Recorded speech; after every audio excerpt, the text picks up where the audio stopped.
So this is an application video that goes with section 5.1, and it's just a quick word problem. So Cheapflix charges $10 for membership and $3 per movie rental.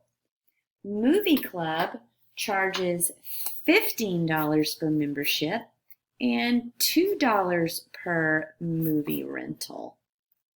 Graphically show when the cost will be the same for both services. So the first thing we need to do here is set up some equations that represent this information. So first of all, we've got Cheapflix. There we go. So Cheapflix, remember, membership is something you only pay one time. So that's basically the y-intercept. And $3 per rental, that's your slope. So for Cheapflix, y equals 3x plus 10. So that's going to be our first equation. Movie Club.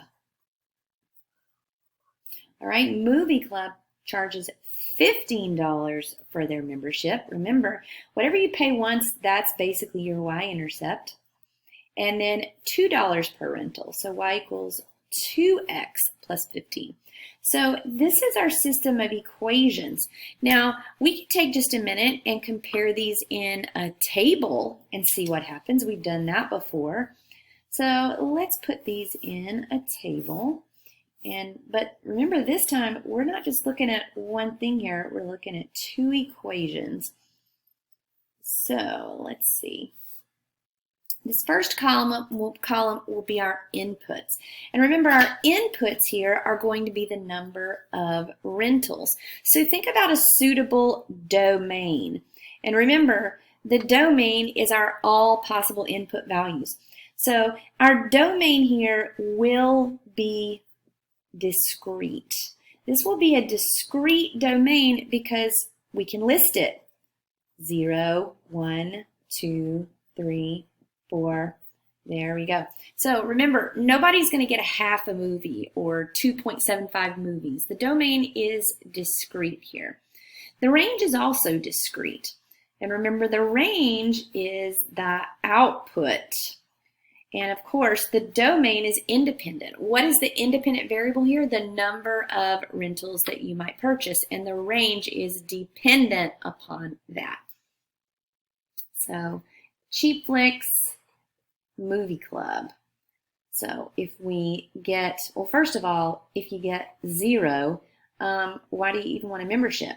So at Cheapflix, it would only be $10. At Movie Club, it would be 15. So 0, 10, 0, 15. What if we get one rental? One rental from Cheapflix will be 3 plus 10. That'll be 13. One rental from Movie Club will be 2 times 1 is 2. 2 plus 15 is 17. What if we get 2 rentals? 3 times 2 is 6. 6 plus 10 is 16. 2 times 2 is 4. 4 plus 15 is 19. Let's try 3. 9 plus 10 is 19.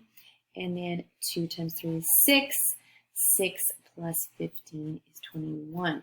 So maybe listing it might take long. Maybe not. Let's go one more time and see. We're definitely closing the gap here. 5 apart, 4 apart, 3 apart, 2 apart. I think you see the pattern of what's happening here. 3 times 4 is 12. 12 plus 10 is 22. 8 plus 15 is 23. And here's our answer. Let's go ahead and plug it in.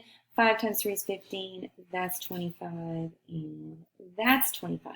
So we can see the answer in the table, but let's put it on the graph and show that this point 525 is going to be the solution to this system.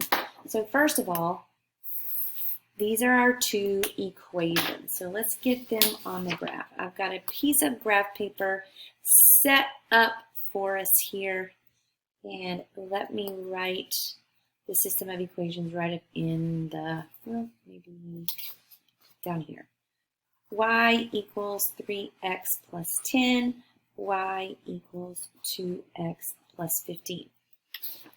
So if this is our graph And my two equations, 3x plus 10, 2x plus 15, we already know that our answer is going to be 525 based on what we did in the table. But let's set this graph up. So first of all, domain, range, let's label the axes here because the graph needs to tell a story. So the x-axis, which is our domain value, this is the number of rentals. Remember, our domain and our range, they are discrete. Our range values is going to be the cost. We've seen how cost, dollars, is almost always the dependent variable because the cost depends on the number of rentals. And let's not forget to give this graph a title. So we want to say cost of movie rental membership. Not that anybody's actually renting movies anymore, but this is a good example. So we need to come up with a reasonable scale. So obviously on the number of rentals we can go up by ones. So 0, 1, 2, 3, 4, 5, 6, 7, 8, 9, and 10. But in terms of cost, let's think about what we were given right down here. So our y-intercept for Cheap Flix is 10, and our y-intercept for Movie Club is 15. So both of those numbers are multiples of 5, so it would make sense to me that we should probably let our cost go up by 5s. So 5, 10, 15, 20, 25, 30, 35, 40. Remember, we want a reasonable scale because this graph should illustrate and tell the story of this answer. So, Cheap Flix.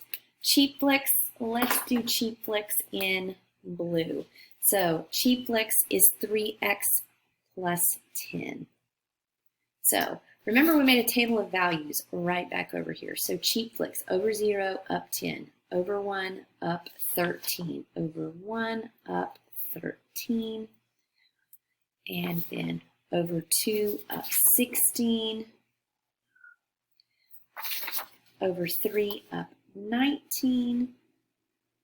And our graph is looking something like this.